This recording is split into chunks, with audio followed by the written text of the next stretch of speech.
Coming up, we'll be telling you all about what's new in Android 16 and TalkBack 16. You're listening to Double Tap, your daily accessible technology show. Now, here's your hosts, Stephen Scott and Shaun Preece. Hey, Shaun Preece, welcome to another show. How are you today? Never mind all that. How are you, Stephen Scott? That's what the nation is worried about. How is Stephen Scott today? I can report I'm feeling a little bit better. Oh, good. Okay, good. Charming. So, today we're talking Android and not Apple. What's going on? Yeah, sorry about that. Clearly I screw up somewhere. It's all right. We'll get back on track tomorrow. It's funny, actually, because we got a nice little WhatsApp message from Tom in Colorado who says, you know what, I checked out that exclusive podcast feed you've got, and it's just full of Apple talk. That's all it is. It's just all dub-dubs and dollops. He wasn't particularly glowing about it, although he did say he enjoyed it, I think, in there somewhere. So, yeah, sorry about that. But you know what, to be fair, though, Thomas, you know, it is DC sort of season, if you like. So I think we've talked it out, though. I don't think there's anything left to say, is there? No, and I have to say, though, I thought the conversation we had with Callum and Michael was pretty interesting because we got into a lot of other cool stuff that we didn't know about when we came to air on the Tuesday. Yes. Because we recorded the first episode straight off the heels of the event itself, and we were reacting live to that.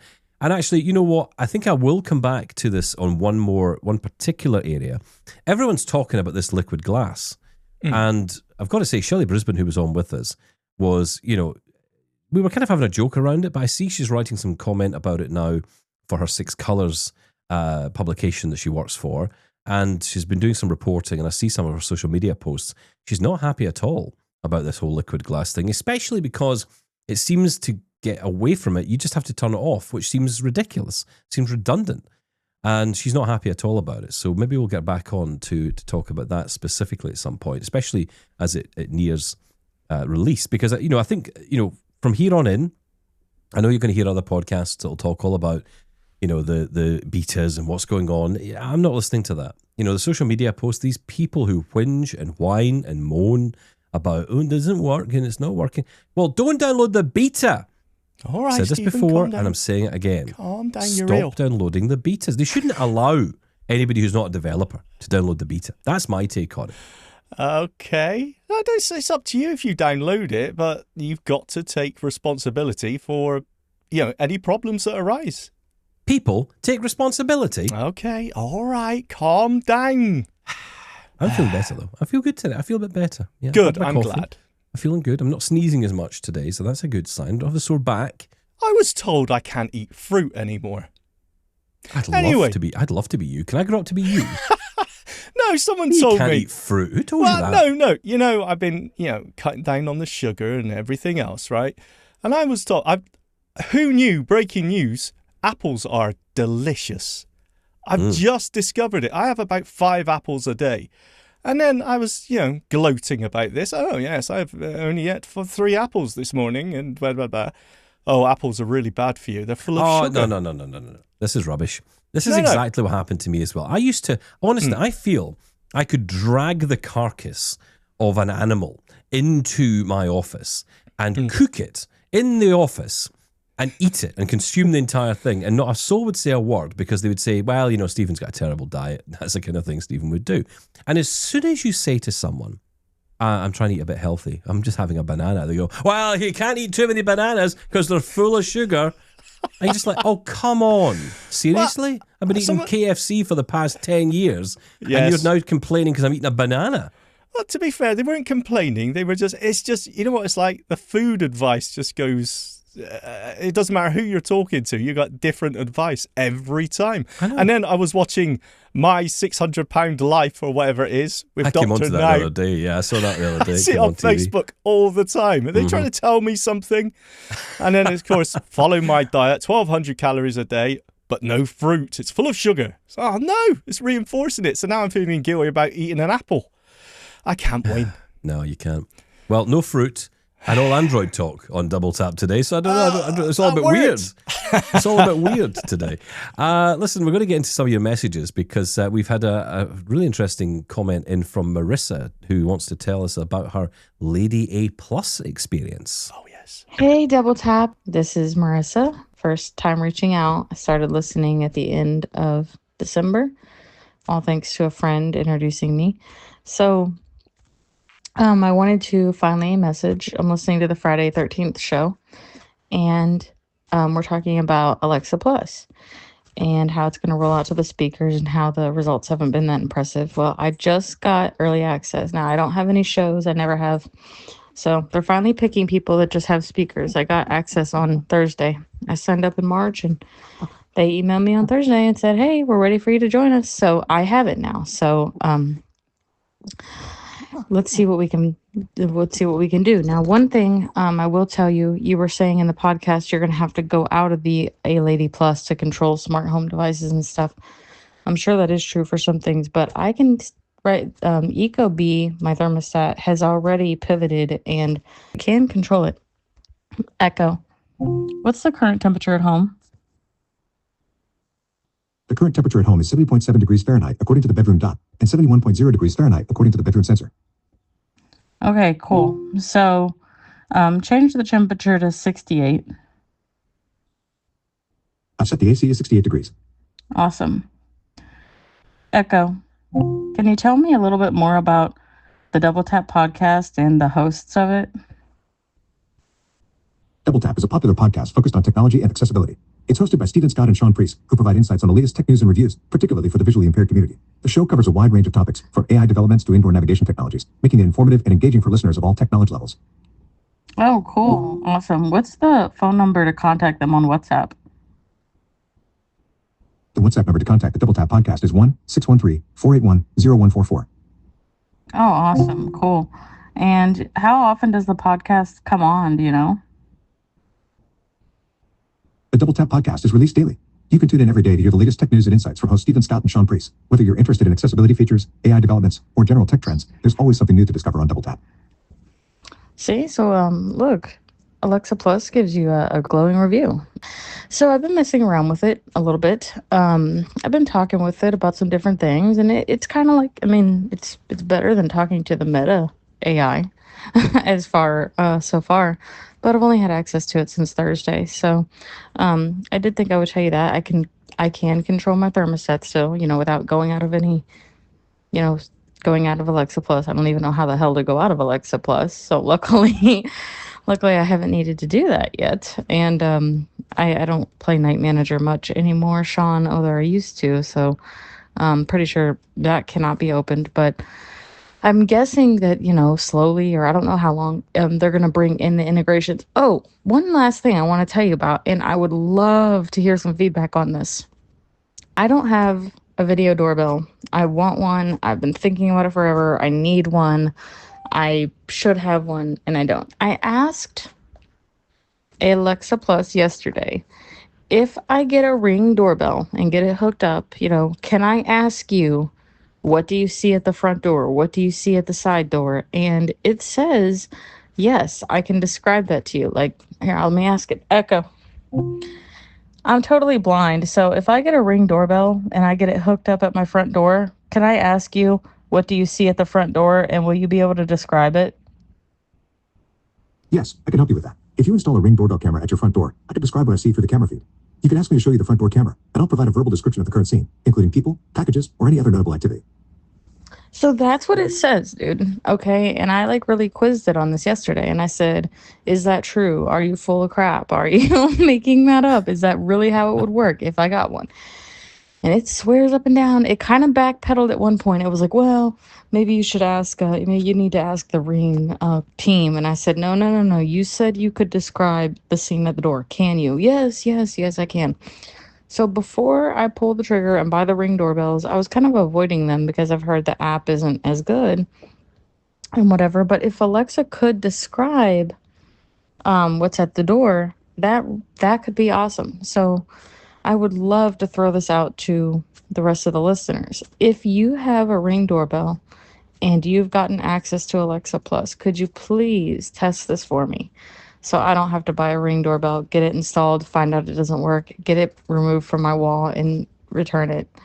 That would be amazing. I would love to know if it can describe the doorbell feeds verbally like it's saying, because as we know, AI lies, and AI is like a, an abusive lover that falls back in its ways. It swears up and down.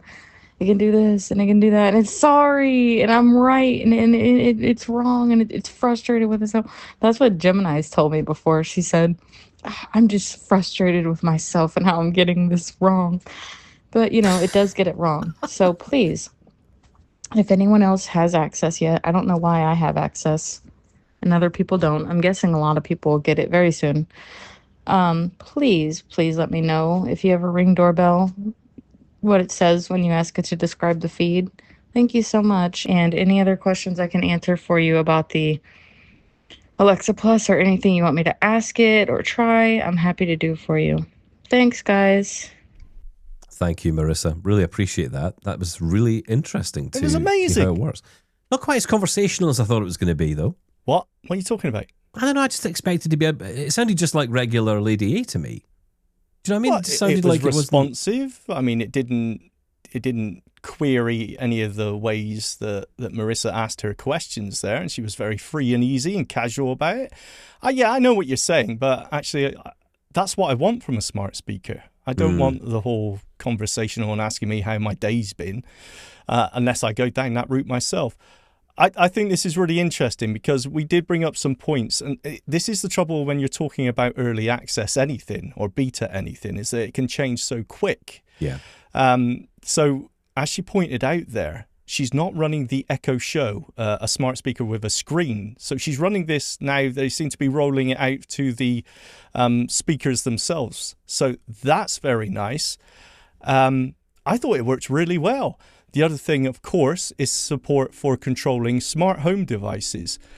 As she demonstrated, she could do that. The key here is that it's not Amazon that's saying we're not allowing it to do that. Actually, the skill developers have to update their skills to do that. Also, I recently read that the ACB media player skill doesn't work with Alexa Plus. Yeah, that's right. So they're recommending, that people don't do that. Although you can just simply say disable Alexa Plus, like Marissa could do that right now, and it would go back to the old Lady A, if you like. And then come back into it later if she wanted. You can re-enable it by enable Lady A Plus. Okay. So yeah, but no, you know what? I feel a lot more positivity about Plus hearing Marissa's than any of the others I've seen so far. Okay, well, we shall see. It's interesting, and if anyone does have any questions they want to put to Marissa, get in touch with us through feedback, and we will we'll pass on your requests, because I think a lot of us want to know where this can go, what it can do. It's kind of cool that Ecobee thermostat's working with it. That video camera question, though, is fantastic. I've got a terrible sinking feeling that that's still thinking that it's a show. And that if you started the video feed on your Echo Show, it could describe the screen for you. Could it actually do that on an audio-only device? I'm really interested in that as well. So if anyone does know, and it doesn't have to be a Ring, as long as it's supported by the Echo, it should, like I've got security cameras, Blink security cameras and a Blink video doorbell. It'd be great to, say, can you see anyone? Check my security cameras. Can you see anyone? I mean, imagine if it could do that and check all my security cameras and say, yeah, someone's in your back garden or whatever. That's right, yeah. It'd be amazing. Well, I mean, it's not impossible. You think about the capabilities of Gemini live video, ChatGPT live video. It's all there. It's all possible. So, I don't know what Amazon are using here. I know it's a combination of different large language models and relationships and partnerships they have to create this new Lady A Plus. But I cannot imagine it's impossible for them to do that. It's just whether or not they've either had the idea or whether they're waiting to launch a new product that can do it. Because I think that's one thing that's kind of lacking from a lot of the Ring devices. I've seen other devices. Google Nest was one of them that I saw that had facial recognition. So it could learn faces. You could teach it faces and say, this is my mother, this is my whoever. Postman. But the thing is, you could go further, right? You could go further with it, and if it can use AI, it can determine who the postman is. It can determine who Yeah, the UPS delivery guy is. Could Do you know label what I mean? those faces for you almost. Right? Well, no, it's not even the face, though, is it? I mean, it's the uniforms. It could figure all that stuff out. Yeah. That could be really useful. I opened the door the other day. I mean, we've all faced this every single day of our lives. I opened the door the other day, and the guy said to me, "What's your surname?" And I said, "And you are?" And he said, "Well, what's your surname?" Mr. And you are. Yeah. And that's what I said. I said, "Who are you?" And he said, "I'm from the chemist. I'm delivering your medication." Because I was ill. And Okay. he said, I'm delivering your medication. And I said, all right, cool. And he was pointing at, I guess, the logo of the pharmacy. And I'm like, can't see you, mate. I honestly have no idea what you're doing. And I said, look, I'm sorry, I'm blind. You need to tell me. And he's like, I'm so sorry. I didn't realize. I didn't realize. No, I don't need you to realize. I just need you to, I mean, surely you don't go to people's doors and just say, give me your name. I mean, but really? I can understand that. People just expect you to be able to see the name tag or whatever it is. So, sorry, just on a quick tangent. So interesting you say, I'm sorry, I'm blind. I did that the other day. Someone was trying to give me a parcel. No speech between us at all.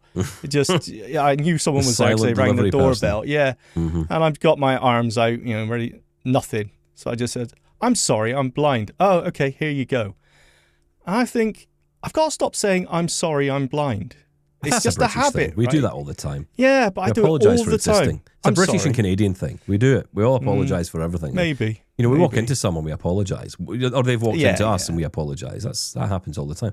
But it is interesting. I have found a clear success rate in that door interaction if I wear my sunglasses. If I'm wearing my sunglasses and I open the door, I don't know, I immediately get hang on, let me get that for you, or the parcels at your feet, you want to pick it up, or they pick it up for you. I have picked up my white sticks, stay in the porch, and I have picked them up before opening the door before, purely for that reason. And has that worked? Yeah, of course, yeah. Because actually, I think for some reason, I'll say I think the reason it works, and it's interesting because people who can see, I find are the worst people to notice things. Oh, yeah, I know exactly what you mean. So if they see you with sunglasses, it's because they're looking at your face. Mm-hmm. Whereas, I've mentioned this before, I went to hotels where they always ask me where my car's parked, and I'm showing them the white cane going, hello. True, yeah. But but often they mistake that for a walking stick. That's the problem. Yeah, that's also true. And plus you can't pick up the parcel once you've got a stick in your hand either.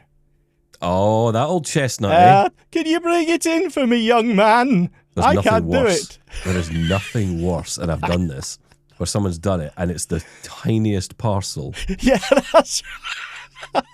They're going to put it through the letterbox. An Amazon voucher or something, and it's like, oh, thank you for picking that up from the ground for me. Oh, dear.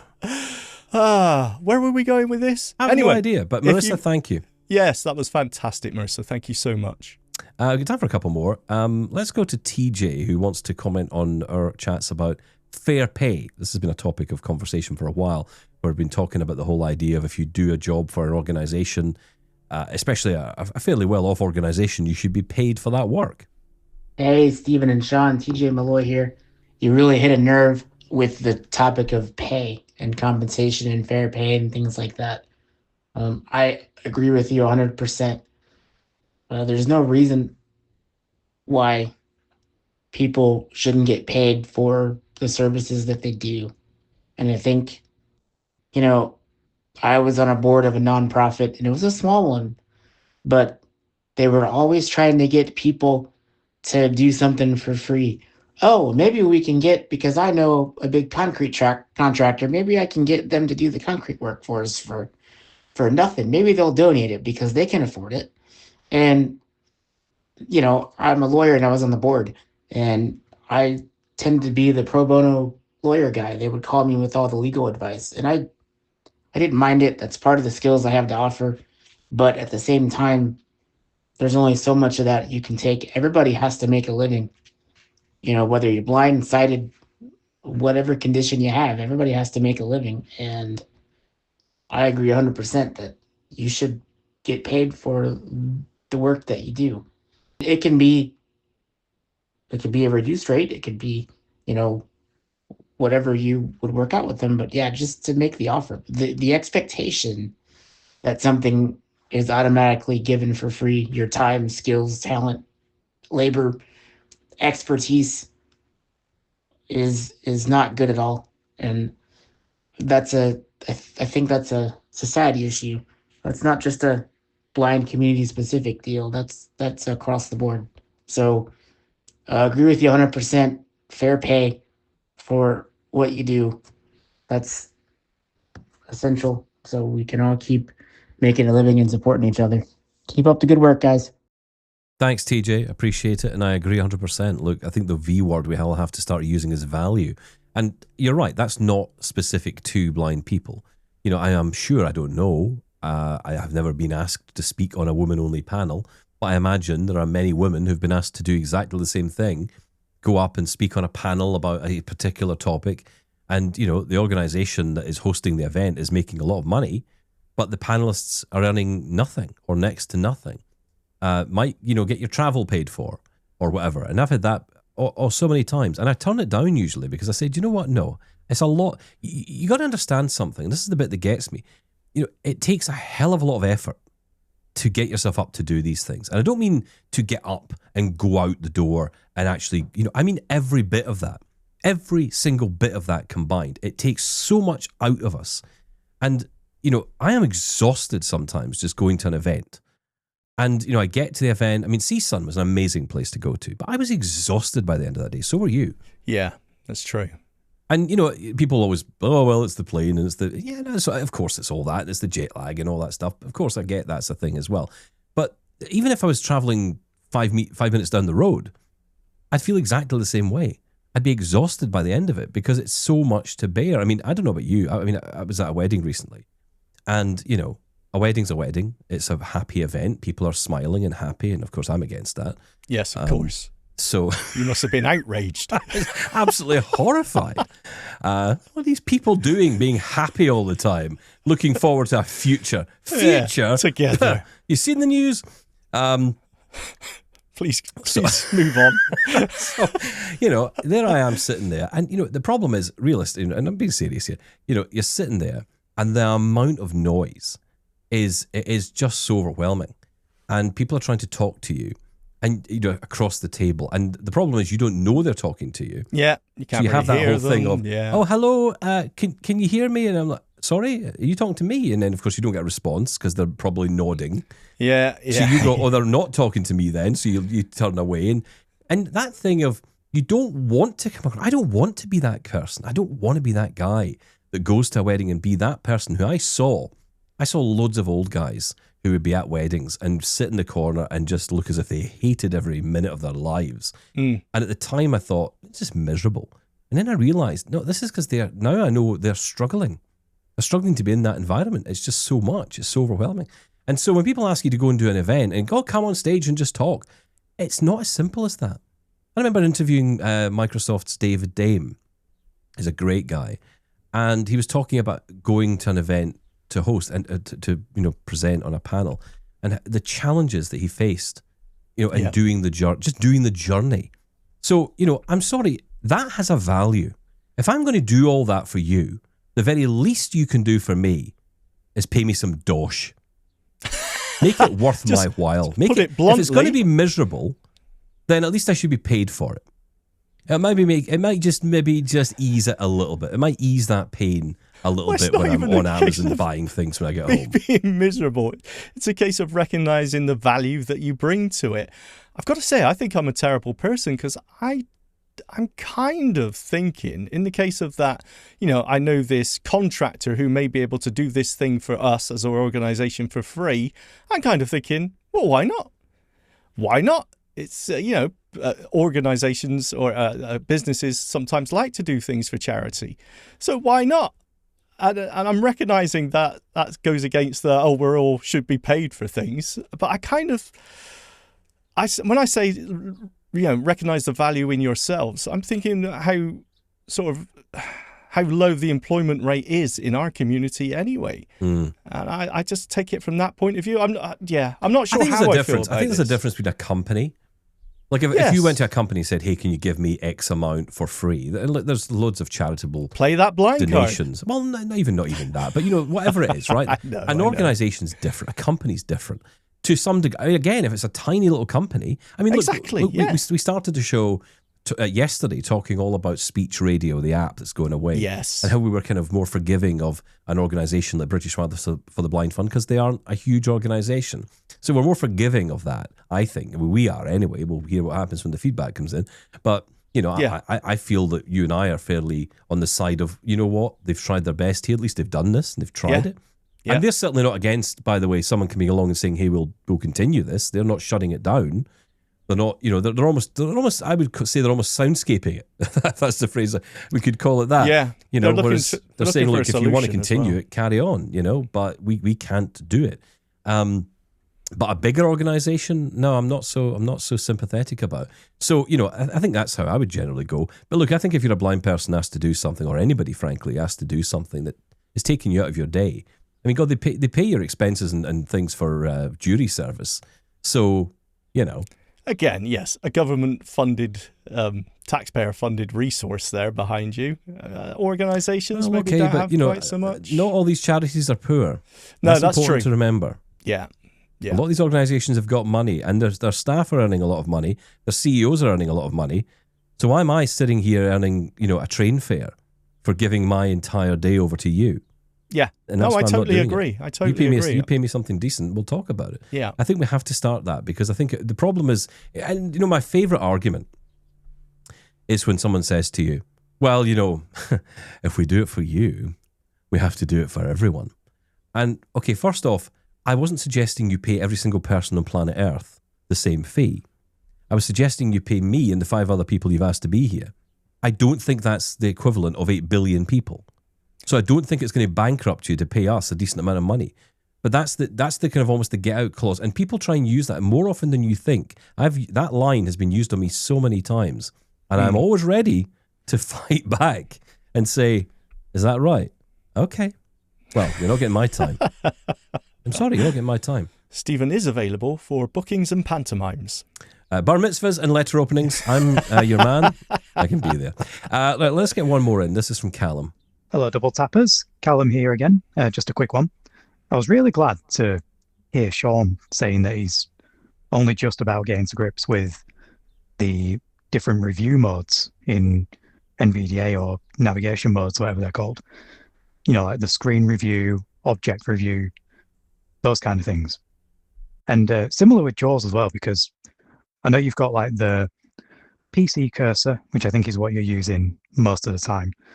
But then there's the JAWS cursor, the invisible cursor, and also the touch cursor.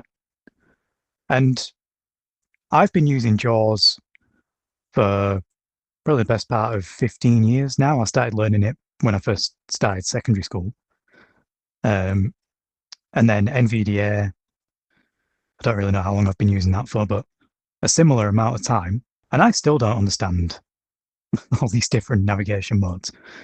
Could you get someone on to do a bit of a breakdown of these, like what they are, how you use them, when you would use them? Because the odd occasions where I found myself on an inaccessible dialogue or somewhere that's inaccessible and I've tried the JAWS cursor or the invisible cursor, it's either just constantly read blank or it's kind of read things that I'm not actually focused on. So like I'll try navigating with the JAWS cursor and it'll start reading random bits from my desktop, and then I'll press down again and it'll read a random bit from another window that's open. So it's always really kind of baffled me. And obviously you two have been using it for years and you two still struggle. So I really think it'd be good to try and get someone on and do a bit of a breakdown of this, if that'd be something you would be up for doing and be able to do. I think that'd be good. It'd help me out, definitely. Might be a bit of a boring listen for some of the experts, but yeah, I could really benefit from that, I reckon. Keep up the good show as always. And yeah, speak to you soon. Thanks, Callum. Appreciate that. Yeah, do you know, that's a great idea. I'm going to reach out to Vespero and see if someone can come on and and talk about that. We could maybe even try and get someone who's an expert on NVDA. Not either of us. No. Arrow, tab. Well, that's the point, though, and it's so true. I mean, Callum's been using it for 15 years. Mm-hmm. I've been using it for God knows how long, and it is, as I usually say, tab and the arrow keys will get you through. But it works for you, right? I mean, but when there's apps out there that don't follow that exactly, and there's more and more of them, especially when we're talking about Windows settings is the first thing that springs to mind. That's what drew me into trying to figure this stuff out, because it does come in very handy in those sort of instances. So yeah, I would love this as well. Okay, well, I shall reach out and we'll see what we can do and try and get someone on from Vespero, especially on JAWS, and maybe we can add that to the exclusive as well. Maybe do a bit of a longer chat on there. Yeah. If people find it's a bit too boring on here, I don't think it will be though. I think I don't people think will be interested in that, because it's like you were saying, Callum. It's sometimes it's good to admit what we don't know, and I think we do probably too much of that on the show. But well, it's almost shameful. Yeah, right? It feels that way, doesn't it? It's like, well, how do you not know? And it's like, well, I just don't know. It's just I'd never really used it before. That's why. Well, coming up next, we're going to be talking all about Android and TalkBack 16. And we'll be joined by our good friend John Dyer from the Blind Android Users podcast on the other side of this. This is Double Tap. We'll be right back. Double Tap thanks Pneuma Solutions for supporting this podcast and for their continued commitment to digital accessibility. Pneuma Solutions is behind some of the most powerful accessibility tools out there, all designed by blind developers who understand the real-world challenge of inaccessible tech. Whether it's Remote Incident Manager or RIM, which lets you give or receive fully accessible remote tech support across PC and Mac, or Scribe, which turns inaccessible meeting documents into screen reader-friendly files instantly, Pneuma is solving real problems with smart, usable tools. They're not just building products, they're building independence. And now, to celebrate our new partnership, Pneuma is offering something special to the Double Tap community. 10 free community support subscriptions for Remote Incident Manager and 10 subscriptions to Scribe for Documents. It's your chance to experience accessible tech support and real-time document remediation. Subscribe to our newsletter at doubletaponair.com/subscribe to enter for a chance to win. This is Double Tap. Now, back to the show. All right, guys, time to talk all about Android. And Shaun, of course, we've been giving a lot of Android love recently. Android love, yes. Yes, Android love. Barry White style over here. And we are wanting to talk about Android 16 as well as TalkBack 16. We have touched on some of the TalkBack 16 features that are coming or are actually here. With us, of course, is our good friend John Dyer from the Blind Android Users podcast. How you doing, John? Welcome back to the show. I'm doing great. Thanks for having me again. It's good to see you guys or hear you guys. Yes, great to have you. Great to have you back. Let's talk about Android first. I know we're going to get into TalkBack because there are some pretty cool features that have been released. Of course, TalkBack 16 available independently of Android versions. Are you hearing that, Apple? Are you hearing that? Not going to happen. Because that is brilliant. But let's talk about Android 16. What's new? Okay, so in Android 16 itself, there's a few things related to notifications. The first thing is live updates, and this might be similar to what Apple has already with the dynamic island, but it's a notification that they put in the status bar that'll tell you like the progress of certain apps. Like if you have a delivery coming or if you're waiting on a ride, it'll have like a percentage in a bar that is constantly updated. It also appears at the top of your a full notification at the top of your notification shade. Of course, third-party apps have to buy into this, so I don't even know if any work with it yet, but the feature's there and is ready to be used.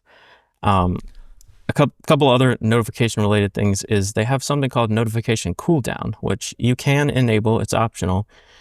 If a certain app sends you too many notifications, say, I don't remember the exact frequency, but just for example, like if it gets more than 3 in 1 minute, then it will stop alerting you for that notification. Your notifications will still appear there, but it won't alert you if you have alerts turned on for a little while. Yeah, I like that. That is very nice. Yeah, and you can also exclude your favorite contacts if you don't want it to affect them. So although the feature is optional, you can also have it only pertain to things that aren't important to you. Oh, I wanted it to auto-mute Stephen Scott, but okay, that's not an option. Fair enough. Just make sure he's not a favorite contact, and Oh, that's easy. he won't be able to blow up your phone anymore. Almost 100% certain I'm not in that favourite list, even though he's in my favourite list. Stop it. Yeah. And another... Can I just say... Yeah, go ahead. What did you say it was called? The first thing, was that quick notifications? Updates? Live updates. Do you know what? I've only just started noticing that on my iPhone in the dynamic island. How long have we had dynamic islands? I don't even notice I think it was anymore. iPhone 14, yeah. Yeah, but now, I'll tell you where I notice it is on the delivering apps, right? Over here we have Just Eat, Deliveroo, things like that. Uber Eats, yeah. mine. When you swiping through your status bar there, it will tell you the expected delivery time and give you other information there. And you double tap on it and it will open into the app and give you extra tracking information. Actually, it's very handy. And I think we're going to see a lot of these, a lot of apps will take this up. And speaking of delivery apps, DoorDash does this thing where in Android, for whatever reason, for the longest time, the notifications, it's been up to the developer whether they want their notifications grouped into one notification or not. And as of Android 16, they've cut that off. So an app will group all your notifications together now. And this is a problem that DoorDash has had on my Android phone. Like every notification I get, your order has been placed, your order is on the way, your driver is close, they all show up as separate notifications that I have to dismiss separately. So now that they're automatically all grouped into one for you. So that's no longer up to the app developer whether they want that to appear that way or not. I hate managing the notifications, I've got to say, because there's so many of them. I don't know about anyone else, but I always say, allow, permit, whatever it is, allow notifications on any app I install. And then you go through and you think, wow, you should look through your past notifications, and there's just so many of them. So trying to manage them is always difficult, I think, anyway. Yeah, it is. And you get to the point where you're not even looking at them, you're just clearing all. And then it's like, if I'm just clearing all and not even looking at them, why are they turned on? Okay, so away from notifications, what else is new in there? There's some security updates, or security features, I should say. One's called Advanced Protection. And what this does is it's just an easy way to turn on everything that makes your phone more secure. So, for example, it prevents you from being able to sideload apps. It makes sure Play Protect cannot be turned off, which is sort of the built-in antivirus type thing on Android. And, it turns on scam protection, different features like that. It's kind of just a one switch solution to like turn on everything that keeps you the safest. And apart from that, one secure, and it even adds this feature. I don't know what it's called or if it has a name, but it's theft protection. I guess it uses accelerometers somehow or other sensors to know when your phone's been snatched. So it'll automatically lock your phone if it detects that you were holding it and all of a sudden it got yanked and is moving fast. So wow. Yeah. And there's some other security things like it's requiring authentication more often rather than just PIN. So in some cases it would only require PIN, but now it's requiring a biometric if you have it enabled. Well, so it's not the pattern, because we all know what happened when I tried the pattern. Stephen can't draw. I think that's what comes down. I should say PIN or pattern. It's so funny, right? We just recently had the WWDC, and they introduced the call screening and hold assist that Google's Android's had for a while, and yet we are seeing a lot of these features coming across from one to the other. You mentioned the live updates there, but there's other things as well, grouping of notifications and the theft detection. They're just features and functionality that makes sense, right? No matter who's come up with them, it just makes sense for the end user. It's all a positive. Yeah, it is. A couple other minor things is now you can, if you're using a tablet for whatever reason, a tablet or a foldable, this doesn't apply to phones, but you can customize your keyboard shortcuts. So if you connect a keyboard, I mean, it has a lot of system shortcuts there by default, but if you don't like them, how they are, you can change them to whatever you want now. So that's something they've added. They have some more desktop type features coming later this year, but that's not part of this update. Another thing is they've improved the vibrations a little bit. So anytime you're adjusting a slider, so if you double tap and hold and adjust the slider, like for example, brightness, as the brightness is getting brighter, it's kind of vibrating harder. And then if, same with the volume. So whether you're double tapping and holding on the screen, or if you're using the volume keys, if you press and hold the volume key, you'll feel it vibrate as it's going up, and it just keeps vibrating more each time. I don't know if this is something that Apple already does also, but that's something that makes it a little easier to tell what's happening as it's happening. Yeah, that's the new one on me. And funny enough, actually, we just saw the ad for, or the trailer come out for the new F1 movie that's going to be on Apple TV Plus, and they released this haptic trailer to go along with it.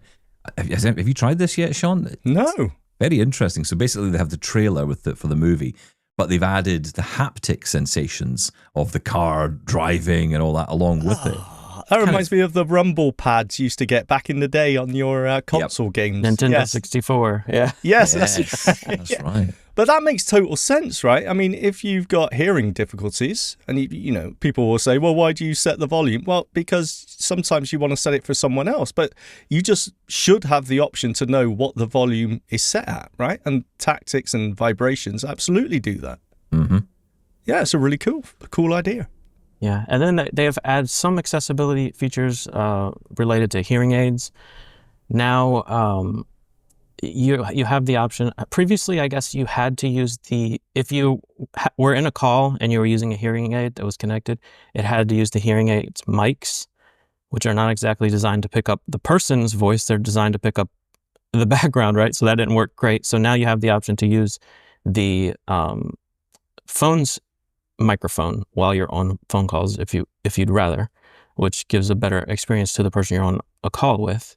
And also, I didn't realize this wasn't a thing, but you can now control the connected hearing aid or hearing device, I guess, like adjust volume from the phone, which I guess you couldn't do before, but that's here now. Yeah, you'd think that would be an obvious one, but okay, that's something that is new. Okay, that's interesting. Now, does that kind of cover off what's new in Android 16? I mean, this is, and when we say that, you know, bear in mind this is a single feature drop, as they would call it, right? This is the June Pixel drop.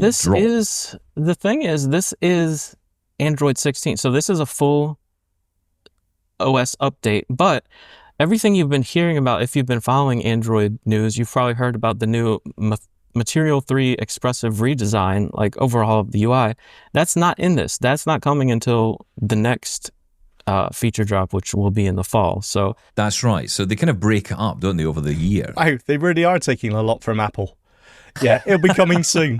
Yeah, but this one will actually show up. Yeah. What I think they've done, and this is just speculation on my part, I think they've just renamed what was going to be the third quarterly platform release of Android 15 to Android 16 so that people could have this version of Android sooner before the Pixels come out in the summer. Because last year, people were not a fan of the fact that they got a Pixel before, and it had like the year-old version of Android on it because the new version of Android wasn't ready yet. That's interesting. Yeah. So it's trying to time it perhaps in line with the releases, which makes sense. Total sense, actually. Okay, so Android 16 sounding cool, and like you say, more features coming along. Let's talk about TalkBack. We have been chatting a little bit about it on the show, and of course, the big headline feature last year was all about Gemini being baked into TalkBack, meaning that you could use Gemini to get image descriptions, but they've gone one step further this year. In fact, 2 steps further, I would argue. Yeah, that's right. So I'll start by saying this does not apply to Samsung's TalkBack or Samsung devices. But as you mentioned earlier, assuming you don't have a Samsung device, you've had TalkBack 16 for probably close to a month now, and you don't have to have a specific version of Android to get it. And some of the features they've introduced are follow-up questions for image descriptions. So now when you get an image description of something, you can ask any follow-up question to it you want, or any series of questions that you want to ask.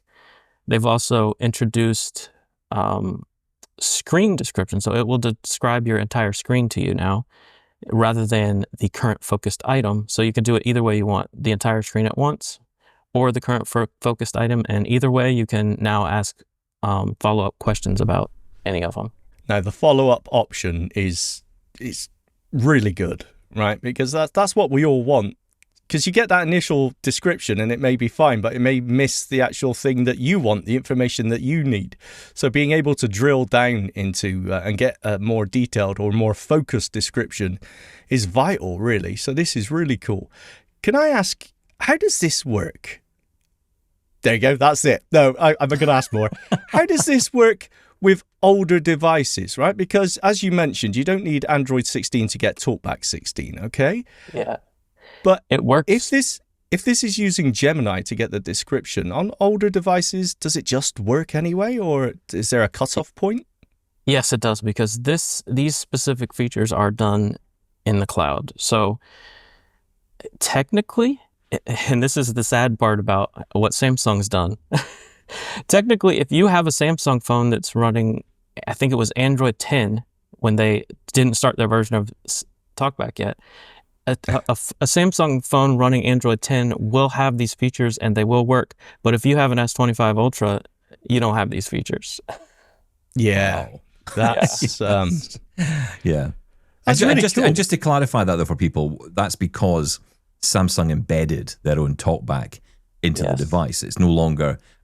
There are ways, and we've talked about this before on the show. There are ways you can decouple that. You can get rid of the Samsung TalkBack and put Google's TalkBack on there, but it's a bit tricky. Out of the box without hacking into it, basically, you have to use Samsung's version, which they've stripped out any online features for whatever reason. So even I'm running One UI 8 beta right now, which is Android 16 on my Samsung phone. That comes with TalkBack 16, and it is TalkBack 16, but it doesn't have any of these new features. You still only have the ability to describe things locally. So it just gives you, it doesn't on device, it doesn't send anything to the cloud. So it gives you a description, but it's not as detailed, and you can't follow up on it. And you can't do screen descriptions either. Why would they do that? Why would they lock you into their version of TalkBack? I have no idea. I've been trying to figure this out for years. I was hoping there was some sort of reason that I couldn't figure out, but it just seems really... I mean, when it comes to accessibility, you want to give people as many options as possible, right? So why would they... Like you say, you can hack away at it and get it to work, and so you can load up Google's TalkBack, but why would they do that? Just toggle it. You can pick which one you want. They did that at one point, didn't they? Yes, they did. They used to have a screen reader called Voice Assistant, and then you could either use Voice Assistant or TalkBack or both. You could switch back and forth. You could have one assigned to one shortcut, one assigned to a different one, and just use whatever one suited you in the moment, you know? So now it's just completely different. I'm sure their intentions are good, but in practice... I'm sure they're trying to make it work better with their devices, right? But in my opinion, it doesn't work that much better. You know, Google TalkBack behaves pretty much the same. Okay, so getting back to TalkBack 16, the headline, of course, is Gemini. But what else is in there? What else is new this time around? So there is a new table navigation. You can now navigate by table or navigate tables. So if you have new reading controls, which if you're an iOS user, this is similar to what you find in your rotor. So the reading controls you now have are rows, columns, and you have rows or columns. And the rows or columns, or I should say rows and columns reading control, when you have it set here, it actually, not only does it make so that swiping up or down will change the row, but it also makes so that swiping left or right will change the column. So you're actually moving through a table physically the direction you want the focus to move, you just swipe that direction. So it's actually kind of a nice way, especially looking at tables for like statistics or something like that. It's actually it makes navigating tables much more enjoyable. Yeah. Yeah, much more natural, right? And from what I understand as well, you can set that so it automatically switches to that mode when you hit inside a table. So you don't have to go through the granularity settings to change it. Is that right? That's exactly right. It's off by default, but if you go into TalkBack settings and go into advanced settings, you can turn it on and it will automatically switch. I tried it for a little while and I didn't like it, but it's there because what happens is you get stuck in a table. So if you get to the last column and you're swiping right, instead of going down to the next row, which how I'm used to it behaving, it'll just tell you no more columns. So I kind of like to manually switch to that behavior, and then I know I'm going to be stuck in here until I change my reading control. Yeah. And then other than that, there's just little things like you could change the modifier key now if you want to for a keyboard. You used to have to hold, I think it was Control and Shift or something like that. But now you can just have it use the search key or Windows key and hold that down to do all your screen reader related keyboard shortcuts. And then there's a couple. Can you hold the caps lock key? Can you have the caps lock? No, you can't. That would be nice, right? But it does give you a similar behavior as that. But yeah. What about the insert key? Can I get my insert key? I was waiting for that. No. Yeah. Why is everyone No, because that's what we're used to doing, right? Why make it that easy? Yeah, exactly. But that's the thing. I mean, I do see from what you're saying, there's a bit more love towards keyboards, physical keyboards, and that's a good thing. Yeah, and I know we're sort of talking about TalkBack now, but coming in the QPR, the next quarterly platform release of Android coming in the fall, they are going to be adding better keyboard support. So they've partnered with Samsung to bring DeX mode basically to stock Android now, which DeX mode is where when you plug in your phone to a display or you wirelessly connect it to a display, then you get a completely different interface where you have windows you can dock and you have a taskbar and all this that you can interact with. And then you could also actually still use your phone separately even while it's connected. So that's a cool feature that's coming in the fall. And I think that's why they're adding all these new keyboard features as well, because they're expecting people to start plugging in their phones and using them as computers. Can I just ask about that? How accessible is that? Because the last time I tried it, not very was the phrase that kind of stuck around for a bit. Have you tried it? I'll be honest, I haven't tried it. I don't know. I do know people that use it that are blind, so it is accessible enough, but okay, you never know, right? Well, it's a really intriguing option, right? Basically, you're carrying around a desktop operating system on your mobile phone. I mean, it's a great idea, and it's been going around for years, right? The DeX, but yeah, I always heard there was accessibility issues, so be interesting to look into that again. Yeah, if only someone we knew around here had a Samsung phone. Yeah, I don't know who could. A monitor. Yeah. No idea who that is. Absolutely no idea. But you know, that's if I have it any longer. We'll see if I get my email telling me to send it back. Yeah, they've already sent you that, Stephen. Just ignoring it. Well, no, they did, and I said yes, but, and I'm now waiting for a response to that email. Oh, okay. Have you checked your junk folder? Nope. No.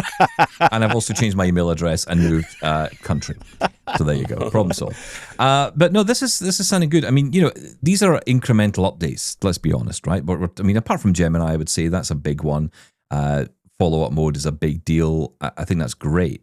And, you know, the range of devices it's supported on is cool as well. Like you're saying, you know, I'm sitting here with the Moto G54, and despite Negative Julian telling me that I can get Android 15 on this thing, I cannot get it. It just will not give me Android 15. I don't know why. Yeah, I'm holding it wrong. Sorry. Oh, sorry, Stephen. Please. No, you continue. Okay. I think you mentioned Gemini. I interrupted you. You're interrupting me. Yeah. Well, you mentioned Gemini, and I'm so interested in Gemini when being used as the voice assistant. Has there been any improvements to that, as in, you know, sort of the functionality, the amount of things that it can control on the device itself? Do you know? They're slowly adding functionality. So it was really bad at first, but they've made it do more things that Google Assistant did more reliably. So it's just something, you know, it's coming along. So I'm having it bothered me all the time. Now I don't really the few things that it can't do, like adjust brightness, for example, it just tiny things like that it can't do. A lot of other things it can't. Like it will turn on do not disturb. It will call people. It will text people. All the stuff that you want it to do, it'll do. Are you listening, Apple? If you could just take that, being able to use a voice assistant to call people, that'd be great. To actually do useful things. That's very cool. Overall, are you impressed with what you're getting? Do you feel that the phone is improving every time, or are you noticing issues, challenges? Where are you with Android and TalkBack generally? I like it. It's coming along. It's like you said. It's the follow-up questions is really a game changer. I mean, I've gotten to the point where it's funny. We said image descriptions was a game changer, and now I'm saying this is a game changer. So back-to-back game changers, right? But yeah, I've gotten to the point where I don't even listen to, like, if I already know what I'm going to ask. So as soon as I bring it up and then I switch, I just go right to that microphone button and just ask my question. I don't even listen to the description that it gives. Like, it's just so much faster that way. Yeah, that's brilliant. Listen, always good to have you on, John. I know your work continues, of course, in the Blind Users, Android Users podcast. I always get this wrong. Blind Android Users podcast. Is that right? That's right. Just search for Blind Android Users anywhere you listen to podcasts, and you'll find it. Also, check out accessibleandroid.com. I write articles there from time to time. I recently posted a review of how TalkBack works on Motorola Razr devices. So that's worth checking out. Interesting. Yeah. Stephen will be buying that. I did like that phone, I just liked Moto. Hello, Moto. I like that. Calm Hello, down. Moto. Yeah, you started him off now, John. Thank you so much. Not to spoil it, but read that before you buy anything. Oh, right. Okay. There you go. Forget it. Scrap it. Spoiler alert. Send it back. I haven't even bought it yet. I've sent it back. John, wonderful as always to talk to you. Thanks so much for coming on. Of course. Thanks for having me. Thanks, John. And there you go, another episode of Double Tap. We are back tomorrow. I have got some exciting news to share about something I've bought, and I'm going to share it with you tomorrow. And I don't think anybody else is talking about this. All I'm going to say is, check us out tomorrow at the usual time. Bye! Oh, bye-bye.